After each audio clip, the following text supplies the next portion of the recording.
The China in Africa podcast is brought to you in partnership with the Africa-China Reporting Project at Wits University in Johannesburg. The ACRP aims to improve the quality of reporting on Africa-China relations through reporting grants, workshops, and other opportunities for journalists. More information at africachinareporting.co.za and our dedicated training website at africachinatraining.com. Hello and welcome to another edition of the China in Africa podcast, a proud member of the Sinica Network from SupChina. I'm Eric Olander, and as always, I'm joined by Cobus van Staden, the senior China-Africa researcher at the South African Institute of International Affairs in Johannesburg, South Africa. A very good morning to you, Cobus. Good morning. Cobus, it's an exciting January because the new AfCFTA, I think that's it, Africa Continental Free Trade Area is now up and running.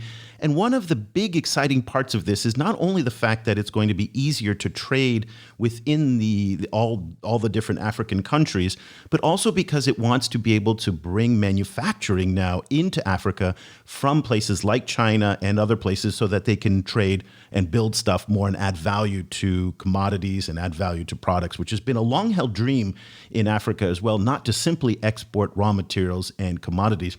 Interesting discussion over on Twitter on this very subject by our good friend Hannah Ryder, who is the CEO of Development Reimagined in Beijing. She wrote just a couple days ago, there is already talk in China of a free trade area linking the AfCFTA. Could be a big boost for African exports, but only helpful in long term if exports are added value. Now, she goes on to write, African countries need Chinese factories to relocate and link into global supply chains and ultimately produce for China too. In any case, the continent with free trade areas with China needs an African-led, publicly available feasibility study of pros and cons. So she is really talking about this, and apparently in Beijing there's a lot of discussion. That being said, Cobus, you and I have been doing this podcast now for 11 years. Going back to the first year that we did this podcast, I remember discussions about the Huajian shoe factory in Ethiopia and all of this excitement when Huajian came to Ethiopia that it was going to be the start of this blossoming future of Chinese manufacturing. It really hasn't happened that way. Let me just give you an example of where a country like Ethiopia stands in contrast to Vietnam and China when it comes to textile exports. So China last year exported $253 billion worth of textiles. Here in Vietnam, where I'm located, last year they exported $29 billion. These numbers come from Reuters, by the way. And in Ethiopia last year, it was $94 million. So you can see the stark discrepancy between what's happening here in Asia and where a country like Ethiopia is right now. So Cobus, lots of promise, but we actually haven't seen the reality materialize quite the way that some people had hoped for. Yeah, I think that is one reading of those numbers. I think the other reading is that takes into account that Africa is starting from such a low base that I think from an African perspective, that 94 million exported from Ethiopia is a major achievement, considering kind of how low African kind of manufacturing numbers were before that. And I think the fact that also that international brands like H&M and so on are also now manufacturing non-Chinese brands, are also manufacturing in Ethiopia, is another kind of major achievement for the kind of Ethiopian manufacturing sector. That said, I completely agree with you that it's low. I mean, it's very low, especially compared to the kind of behemoths in the apparel industry like Bangladesh, for example. Well, let's talk about a couple of the factors that are driving Chinese manufacturing to look for overseas locations. In part, it's because, while a lot of people think that China is a very populous country, it's actually got a huge demographic problem. There are simply not enough young people, and young people work in factories. The birth rate in China has been going down for decades, and now they face a labor crunch.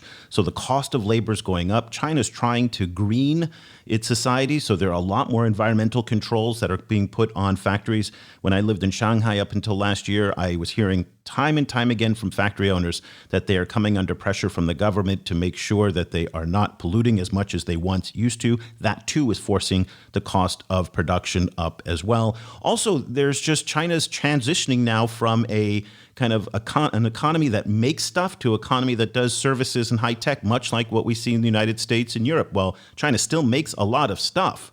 It wants to move up the value chain and away from low-end manufacturing, and so it's willingly pushing out a lot of this manufacturing. So let's find out, where is it actually going? And is some of that actually going to go to Africa the way that Hannah Ryder was hoping for? And for that, we are thrilled to have on the program for the first time Professor Jia Yu, who is the director of the Department of International Development Cooperation at the Institute of New Structural Economics at Peking University in Beijing. Professor Yu studies the outsourcing of Chinese manufacturing around the world. So this is going to be a very timely discussion. A very good afternoon to you, Professor Yu. Yeah, hi, Eric. Thanks very much for the introduction. Actually, regarding to the question where are Chinese companies going, according to our research, in fact, large scale of China's industrial relocation started around about 10 years ago, and the vast majority of relocation so far landed in Southeast Asian countries.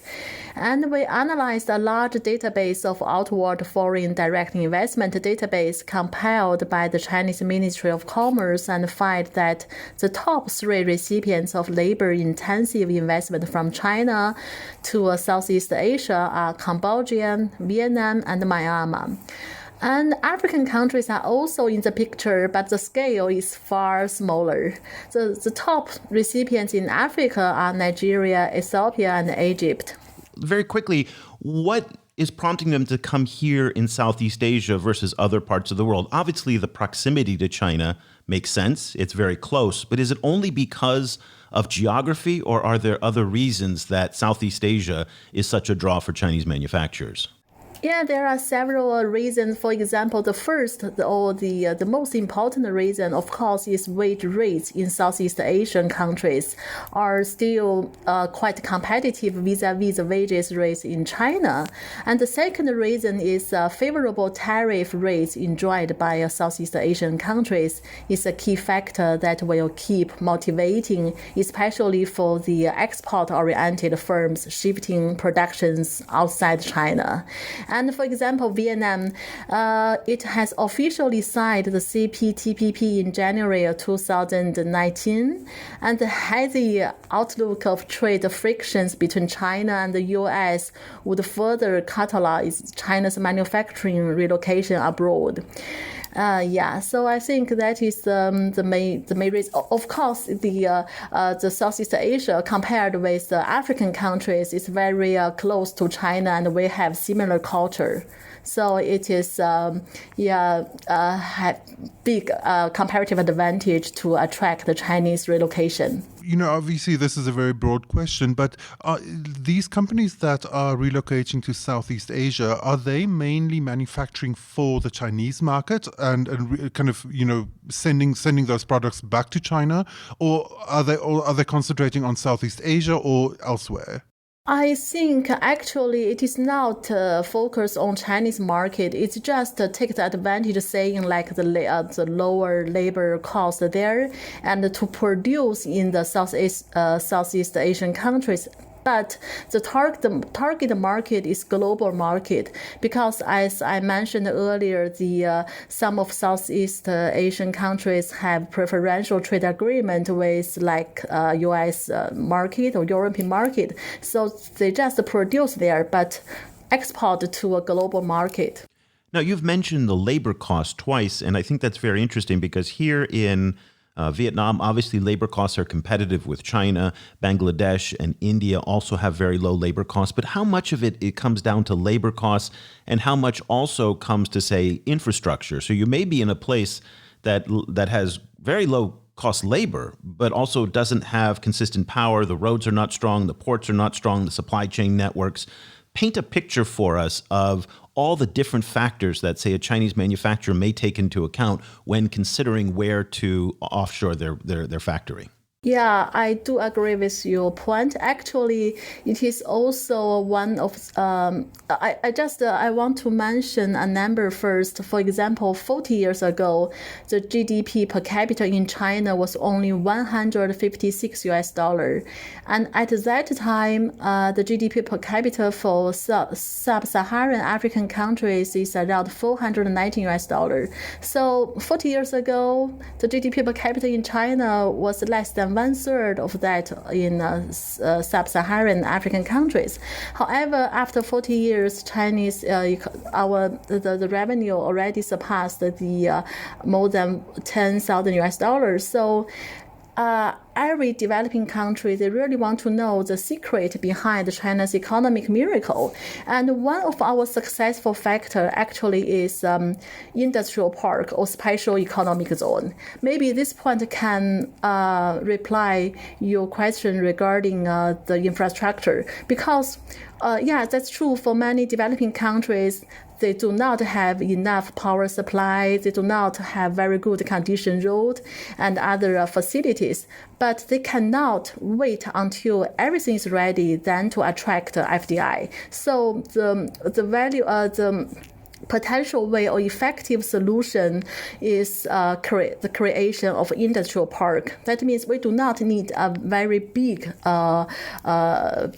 land, only 1 to 2 kilometers square, but the government can concentrate their limited resources to the industrial park and satisfy the necessary power supply and the other facilities to attract the first movers settle down in the industrial park, and then if they produce with their production as soon as possible, they will give a positive signal to attract more potential investors who are still hesitating to invest or not. So that is also the case that Eric mentioned about the Huajian case in Ethiopia. It is the power of industrial park. So I think this could be one solution for infrastructure shortage for the developing countries. So you mentioned in your report that the apparel and footwear industry has been a real leader in moving offshore.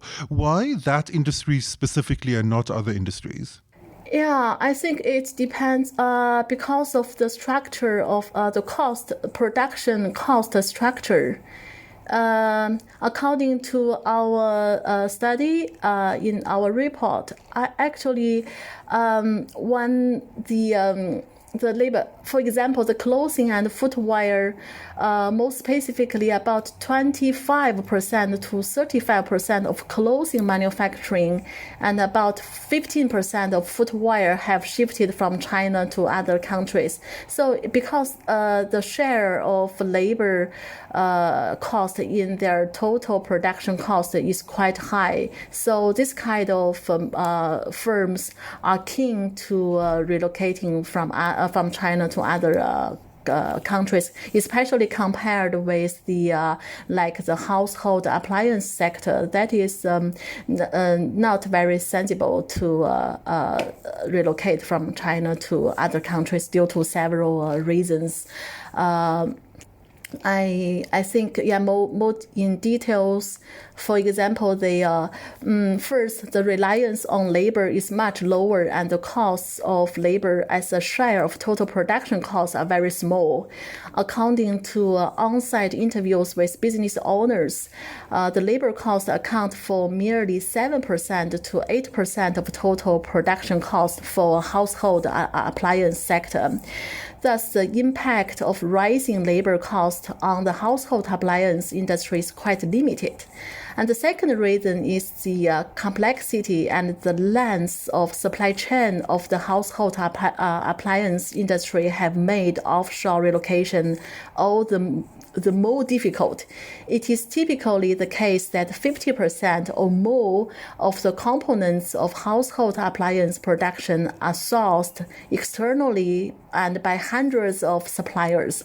And the third reason is the cost of establishing an appliance factory is too high to justify relocation based on labor cost advantage provided in potential recipient countries. I want to go back to what you said about the special economic zones and how they were very, very successful in China. I remember I was in, and I'm going to reveal how old I am here, I was in Shenzhen back in 1992, shortly after Deng Xiaoping did the Southern Tour, and that's really sparked the growth of Shenzhen as one of the first special economic zones in China. It took off from there, and it's been really remarkable, but it's been difficult to take the Chinese model and carbon copy it and put it somewhere else, and especially in Africa, where it seems like there is a mixed track record on the success of special economic zones for all sorts of different reasons. Cobus, you and I were talking about one that had some Chinese backing in South Africa that's been mired in problems. You know, Professor Yu, what's your reading when you look at the success rate of Chinese-style special economic zones in places like Africa, but anywhere around the world, as to whether or not they're successful? Because as you rightly point out, making a small kind of isolated area where you can have good infrastructure, good regulations, everything can work in a small scale sounds good. But if you've got, say, governance issues in that country where corruption is endemic, that corruption doesn't stop at the border of the special economic zone, for example. And so I'm curious to know what's the level of success that we've seen in a place like Africa about Chinese-style special economic zones? Mm-hmm. Yeah, you are so lucky. You just visited Shenzhen around 1992. Actually, to answer this question, I want to echo a little the case of the Huajian case in Ethiopia. And may I? Yes, yeah. But again, everybody always goes back to Huajian in Ethiopia. Is that really the showcase? There's nothing more than that? There's special economic zones in Mauritius, in South Africa, and other places, Nigeria. But is Huajian really the showcase that we keep going back to? Okay, so I will focus on the role of government, the facilitating government, because according to the new structural economics, we have two core ideas.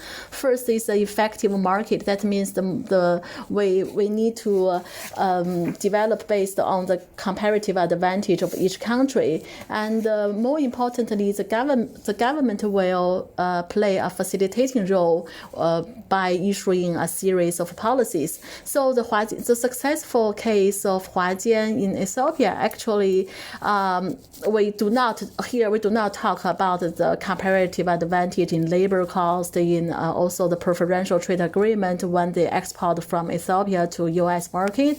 But very important here is the support from the Ethiopian government, especially the Prime Minister Meles himself, because he promised to meet directly the Chinese investors every 2 months. So you can imagine, as a prime minister, he was too busy, but he still promised to meet directly with the investors. So it can, because usually in many African countries, the boss, the leaders, has a strong will to develop. However, when his will transferred from one level to the other level, the final information will be totally different.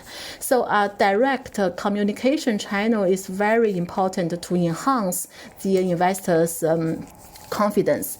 And more importantly, after the successful case of Huajian in Ethiopia, another successful case is Havasa Industrial Park. It is a real tripartite cooperation successful case. More in detail, this industrial park was established in the year 2016, and the Ethiopia government is managed and owned this industrial park. However, the Chinese company is responsible for the hard infrastructure construction for this industrial park.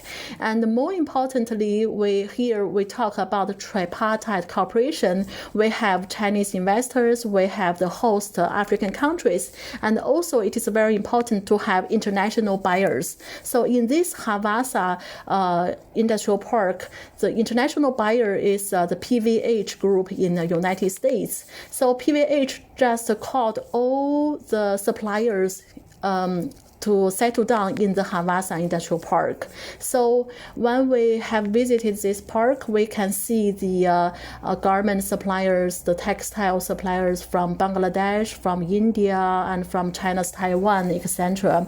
And from the very beginning of the design phase of this industrial park, we have the emphasis on the manufacturing process, also raw materials with standard waste treatment and labor protection. So it is a very high criteria in terms of environment protection and the green standard, etc.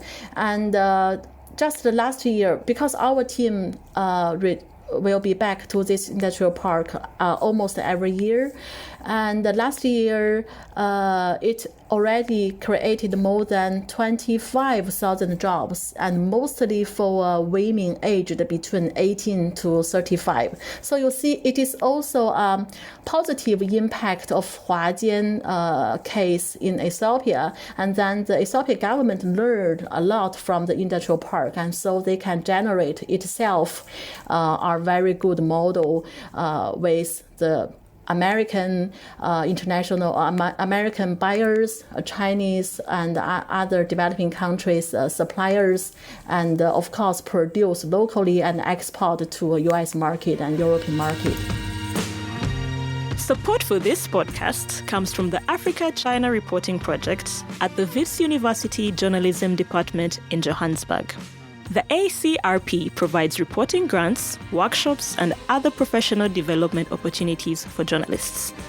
Follow the ACRP on Twitter at Wits China Africa or visit africachinareporting.co.za.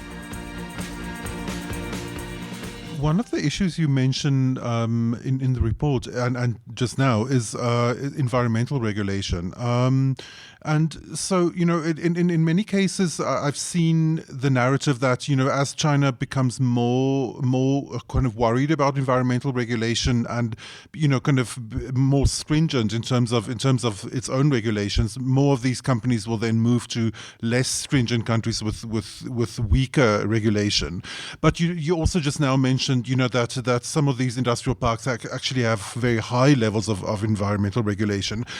So where, kind of, to which extent will insistence in Africa and other places on full environmental regulation, to which extent will that push Chinese companies away, or to which extent will Chinese companies be able to adapt to these environmental standards in other countries? Yeah, I think it is. There are the current phenomenon and also the expected situation. So I will answer following these 2 points. Actually, we have experienced the like in Chinese we say develop first, then manage later. So we do not want to copy this development model to other developing countries, because we are in a different world today. So everybody wants to a sustainable development. So here we do not encourage the we want to learn from the lessons of Chinese development path. And I will give example because before joining back the Peking University, I myself is Chinese investor in African countries, and I worked in a power generation and mining field. Actually, this field is very a challenging field, and it's a true experience of myself. We will build up a alumina refinery in one of West African countries, but we need to build a thermal power plant there. So when we negotiate the contract with the government, firstly we say that we will respect the emission standards of Chinese oil emission standards, and then nobody agree with us. Yeah, and then we changed that article. We say that, okay, so we will, in terms of power emission, we will respect the related standard of the World Bank. and then everybody agrees. But in fact, the standards of the Chinese standards is more severe or strict than the World Bank standards. So the first reason is it is a story about 10 years ago. So at that moment, not many Chinese companies are investing overseas. So people do not understand or do not know more about the Chinese oil standards. So that's the first reason that due to the no awareness of the standards. And the second is actually today, for example, when we invest in Africa, we can see, take Chinese company as an example. For most mining and primary energy project, because it's to some degree the capital intensive project, so many Chinese SOE invest in those fields, and the output most aimed at Chinese oil market. And the manufacturing sector, it is a small, the private Chinese companies invest in manufacturing sector, but they have little attention to the international market. So they will generate a problem is if only one company invests in this country, they can occupy the market, they can earn a lot of money. However, when the second come, they will share the market. But when the third, when the fifth, the 10th investors come, maybe everybody lost the market. And so the desired model of investment in Africa, as we suggest or we proposed, is about a manufacturing plus model. That means, for the mining and the energy field, maybe because it needs a lot of capital, so the Chinese SOE will still invest in those fields. However, in terms of energy, like in many African countries, they are very rich in solar, in wind. So here we suggest to invest in renewable energy project rather than the traditional thermal power plant. And also we can there is a lot of trust fund or green fund to apply to co-finance into this renewable energy project. And then all this kind of energy project can also supply the power to the industrial park, where a lot of private sector or the manufacturing investors are working on in the industrial park. So they can not only satisfy the power supply, the other infrastructure supply, but also because for the developing countries, there are two priorities: job creation and export. So the private sector could be highly welcomed or needed by the host countries. And then more importantly is they will not focus only on the local or regional market, but more faced to the world market. Like I mentioned before, they can enjoy the preferential trade agreement and produce locally, but then export to US or European market, etc. And here we also encourage not only the Chinese investors cooperate in Africa, but also we welcome the domestic investors together with international investors to work together. So here we do not encourage the government borrow money at a government level, but it's very important to create a business model among all the partners, because only if all the partners could be profitable, that means this business model could be a sustainable business model. So that is the full picture of our suggestion when the company is investing in Africa. One of the issues that you raise in your report is that labor costs isn't only restricted to wages. That there are other labor costs as well, including social security and kind of other kind of forms of payment that is increasing rapidly in China. One of the big differences, I think, between Africa and China, and then maybe also some African countries and some Southeast Asian countries, is that in many African countries there's quite high levels of labor unionization, and the labor unions. I'm speaking from South Africa, where the labor unions are very powerful. How are Chinese business owners dealing with these differences in kind of labor, labor conditions in China, Southeast Asia, and Africa? That's true. According to our study, especially interviews with many investors in Africa, actually the labor union is one of their biggest concern. Actually, we think, here there are several concerns apart from the labor union. The first is a cultural gap between operating at home, in China and abroad. And this relates to both the lives of expatriate managers outside the workplace, as well as communication with local employees for effective human resource management. And the two garment firms which have been operating factories in Southeast Asia expressed concerns about the diligence and discipline of local workers and about the strength of the labor unions. A second concern was policy risk in host countries, in particular the lack of protection of foreign investors' property rights and unpredictable changes in policies.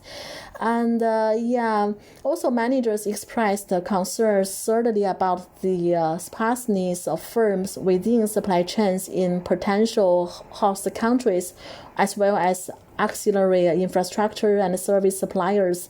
They acknowledged the difficulties of transferring entire supply chain from China, but the scarcity of industrial clusters, especially in Africa, places a major burden on firms, especially early movers. So the financial regulation and volatile exchange rates were a fourth point raised, seen to be exacerbated by perceived limited access to domestic finance in host countries, especially for foreign firms. So that are the main challenges facing by the Chinese investors. And I agree that labor union is because in China we do not have similar culture, but I think every companies has their own management tool or method. For example, in our project in Beijing, we have suggested that in the special economic zone, actually, we will of course respect the labor the labor rights in the zone. However, they cannot have strike or immediate we have some special method to control this the negative impact of the labor union. But the principle is we will respect the local law of each country. Interesting. I'd like to close and start to wrap up our discussion by bringing up a point that was raised in a discussion we had last year with our good friend Cheng Cheng, who then was the chief economist for the Made in Africa initiative. And one of the things that he was focusing on in his research, that the outsourcing trend from China is a little bit overhyped, in part because automation, big data, machine learning is now actually coming into the Chinese manufacturing process. And the need for lots of labor is actually going down because of automation. And that Chinese factories are now becoming far more sophisticated. So the idea is that they have fewer people, they may have more expensive labor in China, but they don't need as many people. So the need to necessarily outsource to a place like Ethiopia just isn't there the way it was, say, 20 years ago.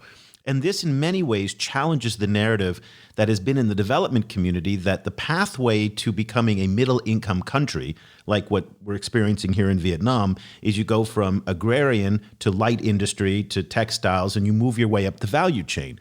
but automation may actually disrupt that. And I'm wondering what you are seeing in your research in terms of the factories in Guangdong province, in Dongguan, these areas in southern China, which is the heart of Chinese manufacturing, and how much they're using artificial intelligence, robotics, and other ways of circumventing the labor issues that have prompted in the past companies to go overseas. Yeah, indeed. Our institute conducted field research in 2017 covering 640 labor-intensive manufacturing firms in Pearl River Delta and Yangtze River Delta regions.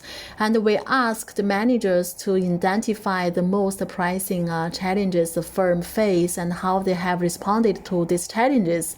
The data we collected suggests that the most pricing challenge firms face is rising labor cost. And the most popular strategy to cope with rising labor cost is technology upgrading and the adoption of automation technologies. Thus, it is clear that the advancement in automation technologies will reduce firms' appetite to move abroad to some extent.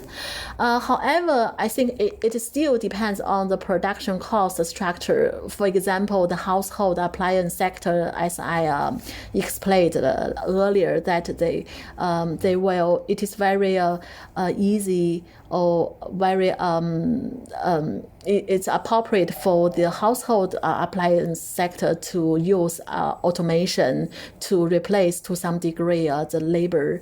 However, the impacts on clothing and footwear industries are still quite limited, and this is especially true if cost-benefit analysis is taken into account. That means it may not be economical even if certain production stages or tasks can be automated by machines or robots. Based on in-depth interviews with business owners, the use of machinery or automation technologies in clothing and footwear production is not meant to replace workers, but to equip them with better tools such that labor productivity and product quality can be improved.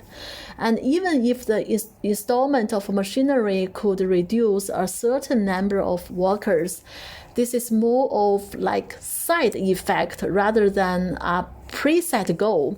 Moreover, according to the projections of business owners, the vision of having apparel or footwear production fully or largely automated is not yet in sight, and most probably will not be in decades. Take apparel sector as an example. One reason is this has to do with the nature of the fabric itself, which stretches, warps, and folds.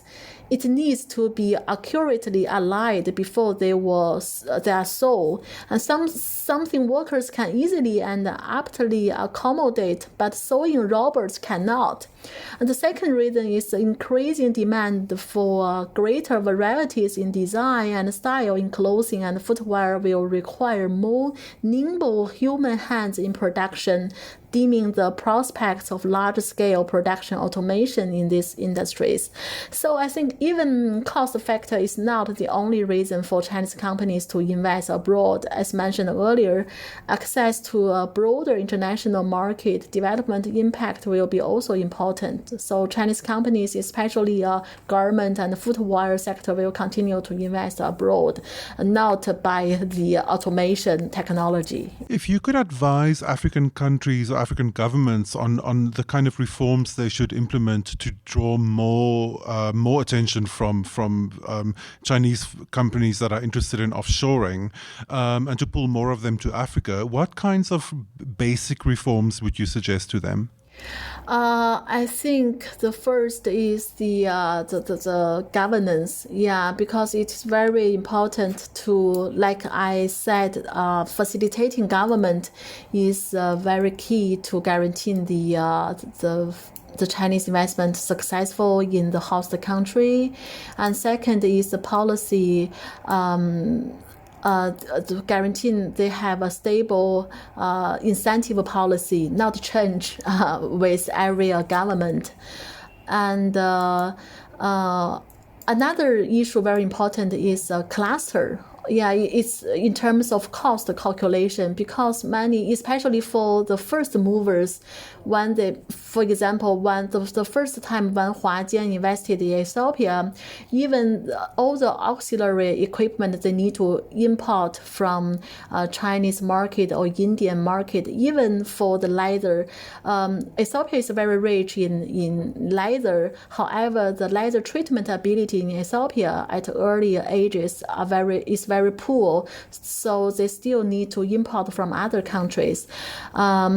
So it is very important to guarantee the full cluster settle down in the zone. However, we need time. For example, I talked with the boss of Huajian. He told me that the first year, in terms of productivity, one Chinese worker equal to 3 Ethiopian worker, and also although they have exported their shoes from Ethiopia to United States, the shoe target for like the Walmart supermarket with a very low price is around $5.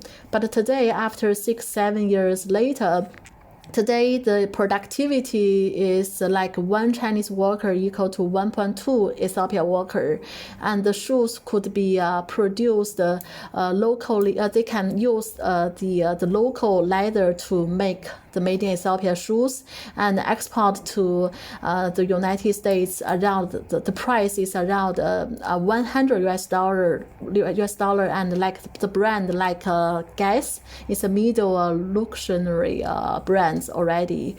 So I think we need time, and but especially for the very beginning, the government should play a facilitating role to orient the by issuing a series of incentive policies and the self-involvement in the projects, especially like I mentioned before, like Meles create a direct communication channel with the Chinese investors. Yeah, it's very interesting. Well, this is going to be a very prominent topic in 2021, especially with the FOCAC summit coming up sometime this year in Dakar, and trade is going to be a part of it now with the AFCFTA also in effect. Also, don't forget that there's the RCEP agreement. We didn't have time to talk about that. That's the new regional comprehensive economic partnership here in Asia. That will facilitate more trade within the Asia-Pacific region. Again, this trade movement and the outsourcing is very much in flux. Automation is another part of this discussion. Professor Jia Yu is following it all from the Institute of New Structural Economics at Peking University in Beijing.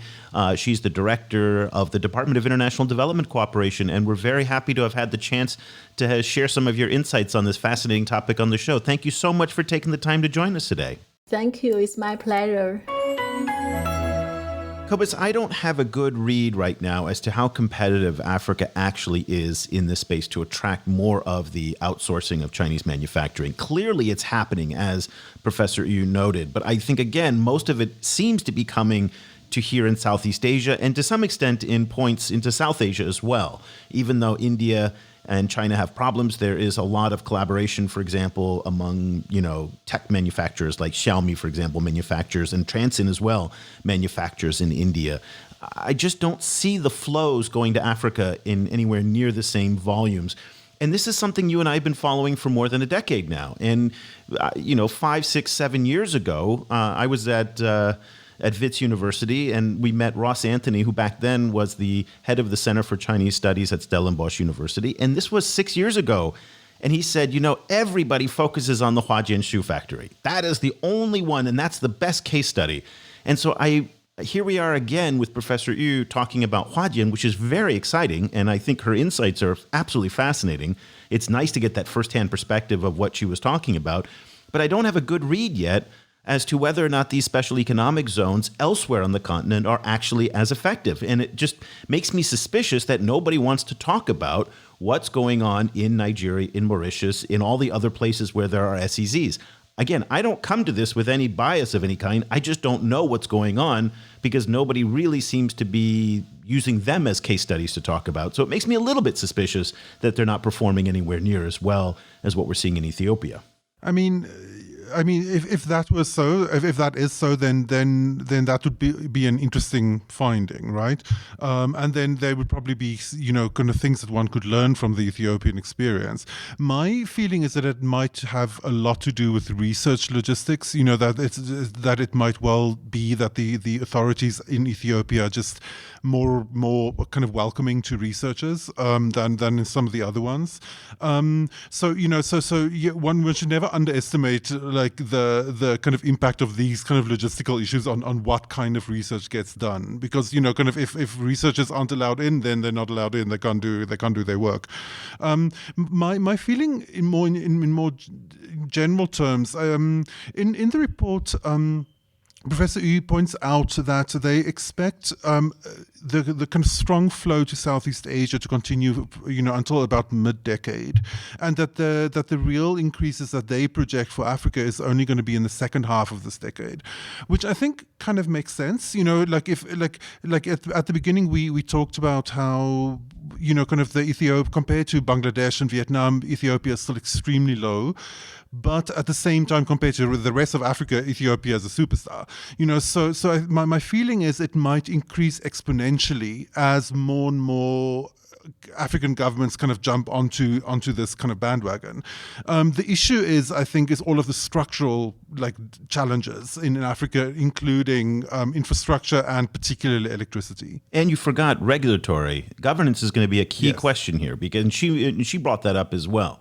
That almost as important as infrastructure is going to be governance. And that is, in some ways, a big concern. I remember that when we spoke with Chung, one of the things that he mentioned was that Chinese companies were getting squeezed in Ethiopia by different stakeholders in the government. And here in Vietnam, one of the complaints that foreign companies has is that they're taxed at much higher levels than domestic companies, where there are subsidies and preferences and whatnot. So I can see that governance question making it more difficult to attract Chinese investment. But again, I'm going to bring up the issue brought up with Professor Yu here, which is this idea of automation and the speed with which the Chinese are introducing artificial intelligence into their manufacturing processes is absolutely eye-watering. Last year, I spoke with a very senior official at a shoe manufacturing company, a shoe brand here in Vietnam, and he was saying, boy, they are working as hard as possible to automate big chunks of their production process. And so in the next 5 to 10 years, the growth and the leaps and bounds that are going to be made in artificial intelligence enhanced manufacturing are going to be enormous. And it makes me suspicious as to whether or not Africa may be coming to this party just a little bit too late. Sure, it may get some of the low-hanging fruit of textile and apparel and shoes.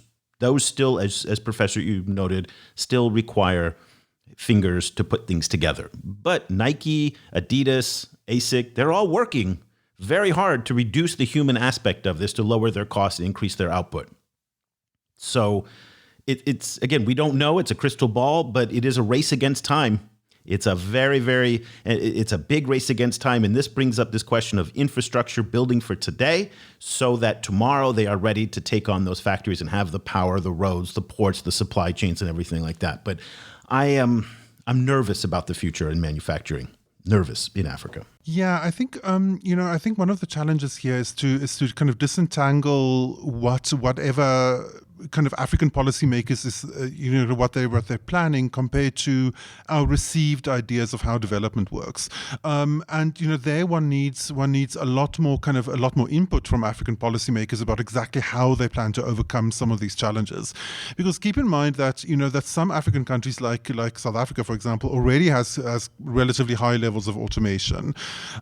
Also that the point that she made, that automation doesn't necessarily always replace workers. That automation might be used in other ways in the production process rather than simply to reduce the number of workers. I think this is true, I think, both on the labor side and the environmental side. We have certain kind of preconceived ideas about how this transfer would work, including that it would move simply from places with higher labor costs to lower labor costs, and places with high environmental regulation to low environmental regulation. But she's already pointed out that's not even true in the case of Africa. We're already seeing that new ideas about what environmental regulation should be and kind of how environmental regulation and development overlap, they've already changed. They've already changed in the last few years, and those changes are already being implemented in Africa. So it might be that what we need to do is to update our ideas of how development works, rather than particularly kind of like, trying to make Africa, to shoehorn Africa into these kind of old models. Well, this is going to be very high on the agenda this year. We've mentioned that a couple times, in part because we heard it from Hangwei Li, who is a scholar at the University of London, in our Year Ahead Look, our 2021 show that we broadcast earlier this year back in January. And where she pointed out that 90% of the Chinese companies in Africa are in the private sector. And this type of offshoring is all going to be, for the most part, from the private sector. And so we're going to see a lot more private sector engagement in Africa, because the state sector in some ways may start to slow down as the financing kind of diversifies and goes more along the Belt and Road. And we've seen indications that there's going to be less access to capital. So this offshoring and manufacturing in the private sector is probably going to be one of the hot topics at FOCAC, and also one of the growth areas in the broader China-Africa relationship. So that'll do it for this edition of the China in Africa podcast.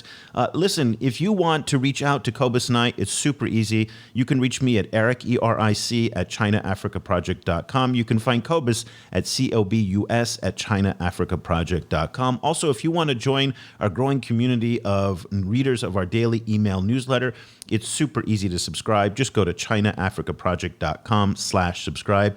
It starts at $7 a month for students and teachers, and $15 a month for everybody else. If you love this kind of topic, if you are a development policy nerd like us, then you are going to absolutely love our newsletter, because we do a deep dive every single day on these very issues. And we're looking more and more at what's happening in Asia, China, the Americas, as our discussion today kind of unfolded, where it wasn't really just about Africa.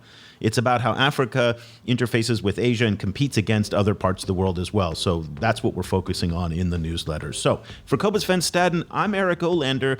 Thank you so much for listening. Until next time, thanks for listening to the China in Africa podcast.